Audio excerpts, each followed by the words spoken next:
norime pristatyti ką tik nuo konvejerio nuridėjusią pirtelę, kurios ilgis yra 4,5 metro, plotis yra 2,40 m. Ji yra pagaminta iš suomiškos medienos, ji yra padaryta, kad viename gaminyje yra ir pirtis, ir kubilas, du viename. Pirtis apšildoma Harvey M3 krosnele. Krosnelė yra su išorinė pakura, tai yra didelis pliusas, kad į vidų nesineša purvas, nesineša šiukšlės, nedeginamas deguonis iš pirtelės vidaus.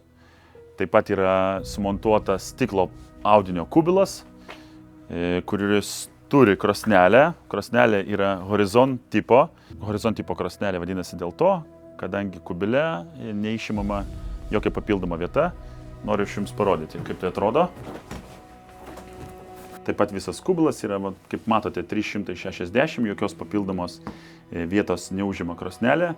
Ir mes turime 8 purkštukus hidromasažo, turime 12 oro purkštukų, turime LED apšvietimą. Eikime pažiūrėti į pirtelės vidų. Stiklinės durys, kaip visada tradicinis mūsų sprendimas. Sienos iškaltos lapuočio mediena, gultai taip pat pagaminti iš lapuočio medienos.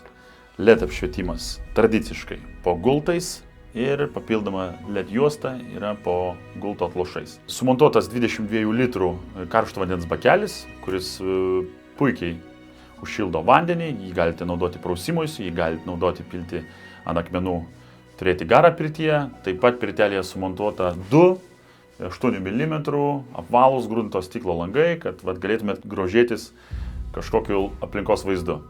UAB Edjusta 15 metų gamina pirteles. Kiekvienai pirteliai suteikima 2 metų garantija. Šią ar kitą pirteles jūs galite rasti mūsų tinklapyje www.edjusta.eu.